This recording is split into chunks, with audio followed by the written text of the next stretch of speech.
Vlog numéro 8, je teste un nouveau setup, j'ai reçu le stabilisateur de téléphone. Je mets le micro ici au lieu du micro-cravate, juste pour voir si ça me permet de simplifier un petit peu le setup et donc de me permettre de filmer un petit peu plus régulièrement. Parce que sinon avant, je filmais à chaque fois avec ça.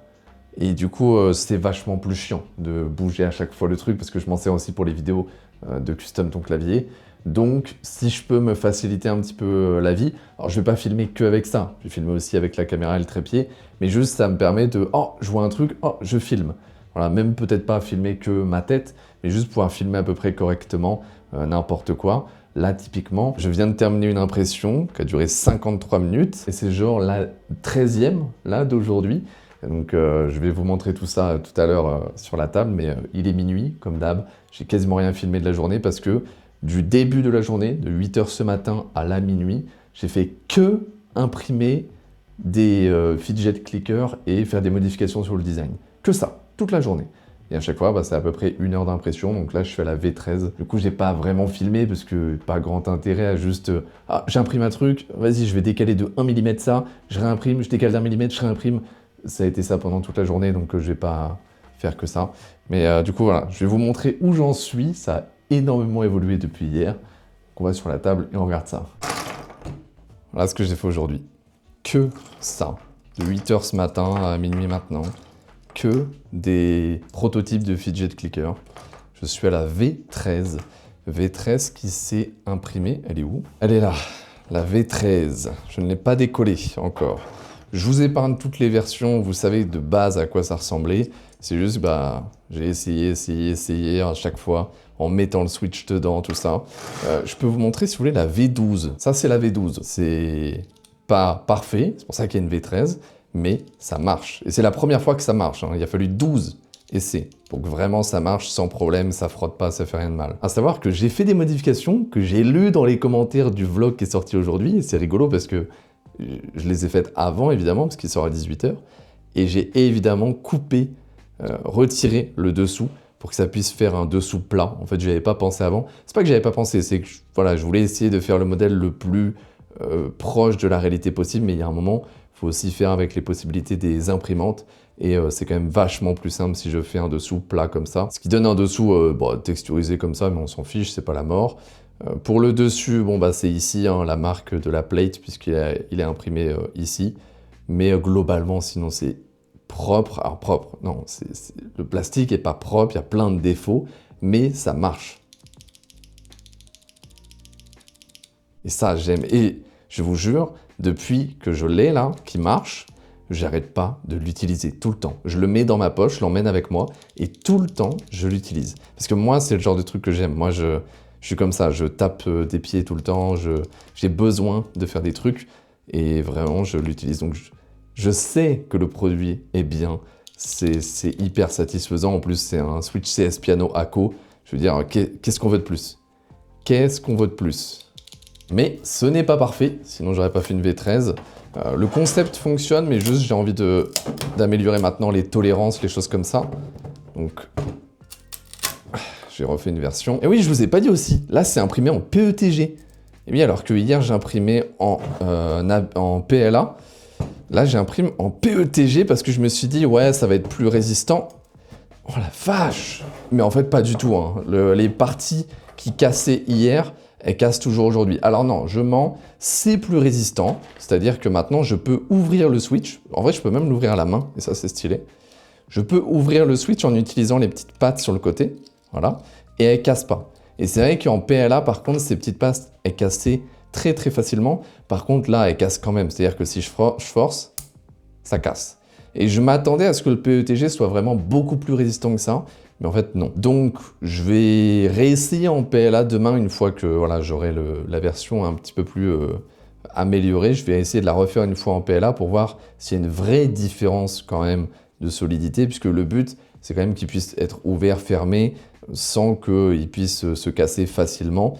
J'ai le problème aussi avec l'intérieur, où j'ai fait des petits trous pour pouvoir faire passer les petits pins, et ils ont tendance à casser aussi si on joue trop avec, donc Quelqu'un m'a dit en commentaire de potentiellement passer à de l'ABS quand je vais avoir la P1S, parce que la P1S, elle a un caisson, et le caisson te permet d'imprimer de l'ABS, puisque les fumées de l'ABS sont toxiques. Et du coup, quand tu as un truc... Alors, c'est pas que pour ça le caisson, c'est pour maintenir une température ambiante aussi, mais il y a le fait aussi que ça libère des fumées qui peuvent être toxiques, l'ABS, et du coup, tu as un système de filtration, tout ça. En tout cas, moi, c'est ce que j'ai compris globalement, et c'est pour ça que l'ABS, dans tous les cas, rien que pour le côté chambre thermique, c'est mieux de le faire dans une P1S que dans l'A1, je crois même pas que ce soit possible. Mais je vous avoue que là, j'ai pas d'ABS et je sais pas si j'ai envie de refaire une commande Bambu Lab. Parce que là, j'ai déjà fait beaucoup de commandes et j'ai plus rien.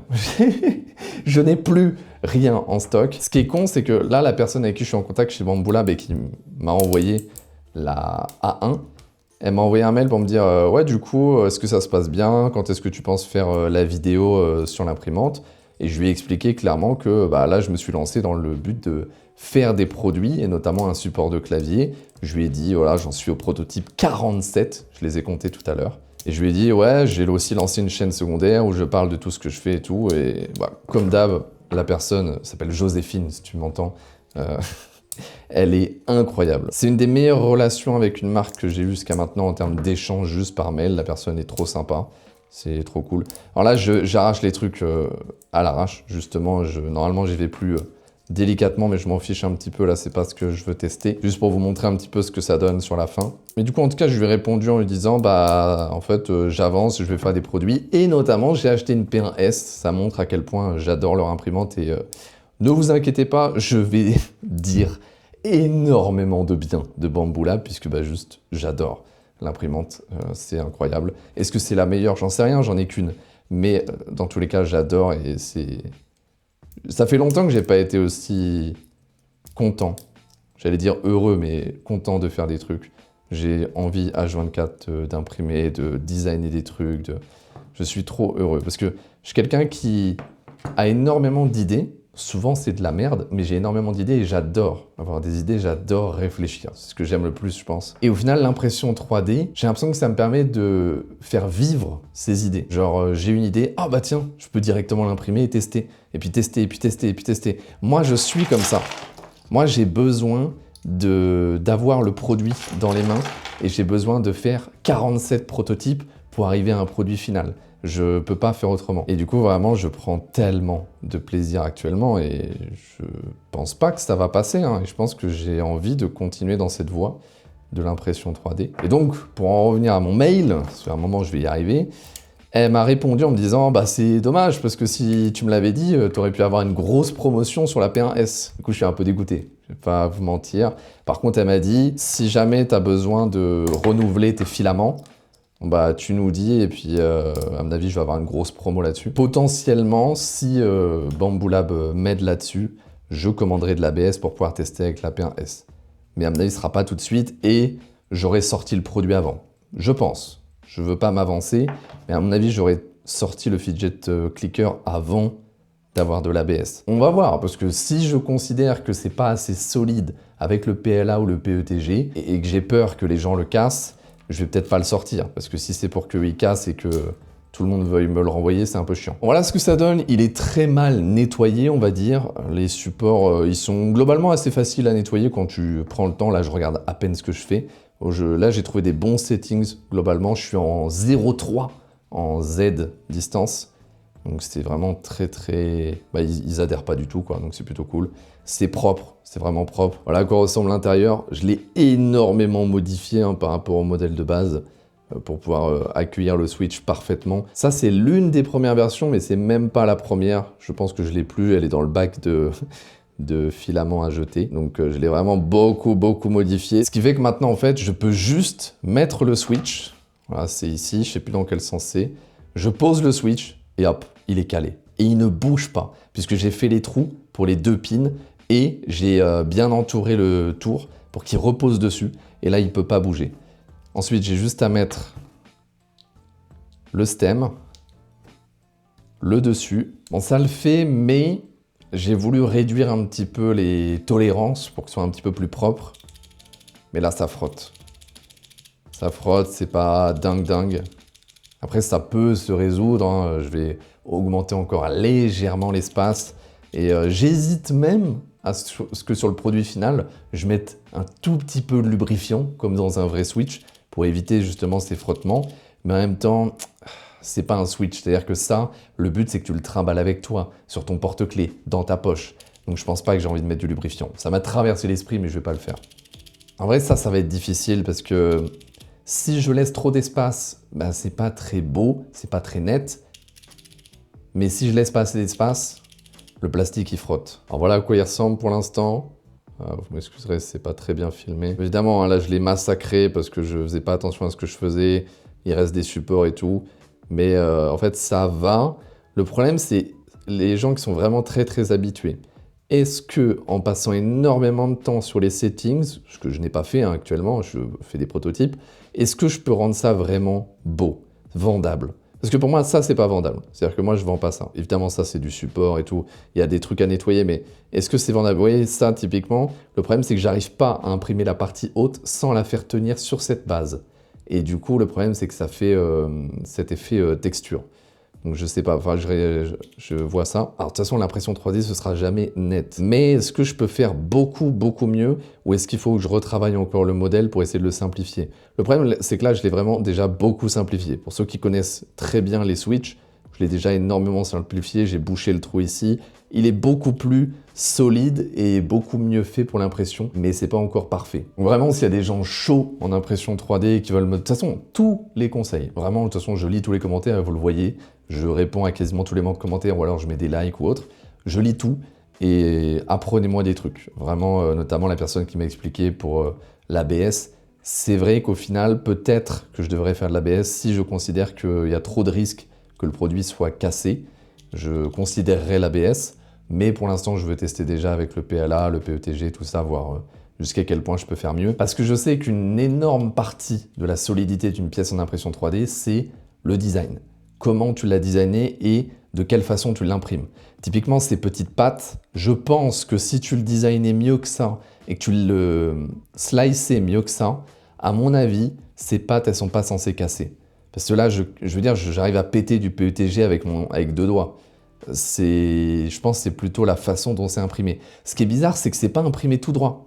Donc les layers ne sont pas droits comme ça horizontaux. Les layers sont inclinés, parce que je l'imprime comme ça en fait. Je l'imprime incliné. Et donc, ce que je comprends pas, c'est que ça devrait être plus solide que ça, et ouais, les pattes, je les casse à 2 doigts, quoi. Et pourtant, c'est rempli, hein. C'est évidemment, c'est 3 murs. Du coup, 3 murs, ça, c'est complètement rempli, il n'y a pas de vide. Et de toute façon, je crois que j'ai mis... Plus de batterie, pile au moment où je parle évidemment. Donc je disais, j'ai mis 3 murs et tout ça, c'est rempli à 100%. En fait, je sais que c'est pas forcément la meilleure chose à faire, c'est juste que c'est tellement petit que de toute façon, les 3 murs remplissent déjà quasiment tout. Et en gros, que je remplisse à 10% ou à 100%, et que 2 grammes de filament d'écart. On passe de 7 à 9. Donc je me dis, en vrai, juste pour ajouter un petit peu de poids et être sûr de la solidité, je l'ai mis à 100% plus 3 murs. Donc je pense c'est solide. Mais voilà, ça, pour une pièce aussi petite que la pâte, là, je ne sais pas comment faire. Voilà, si vous avez des avis, des conseils, tout ce que vous voulez, dites-moi. Pour finir, avant que j'aille dormir peut-être, déjà, j'ai plein de trucs à faire encore. J'ai aussi passé du temps sur les supports, parce que oui, hein, je travaille encore les supports de clavier. J'ai décidé que j'allais partir sur ce design, c'est sûr, parce que juste je l'aime. Voilà. Moi je l'aime et moi je le voudrais sur mon bureau, donc je pars sur ce design sûr. Ensuite, j'ai vachement débattu avec moi-même sur le deuxième design. J'ai hésité pendant longtemps, je me suis dit pourquoi pas le mettre en mode normal avec le logo et aussi les hexagones. Et je me suis dit, ouais, c'est un peu répétitif. En même temps, c'est bien, hein, si tu veux faire une marque, que tes produits aient un peu de sens entre eux.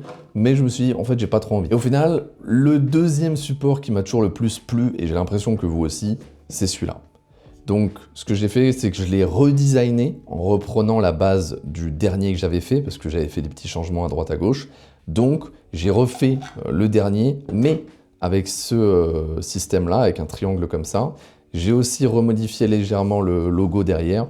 Et demain, cette nuit en fait, là après, je vais lancer l'impression de celui-ci plus celui-ci Je sais pas dans quelle matière, je pense que je vais essayer... de toute façon, je vais toutes les faire.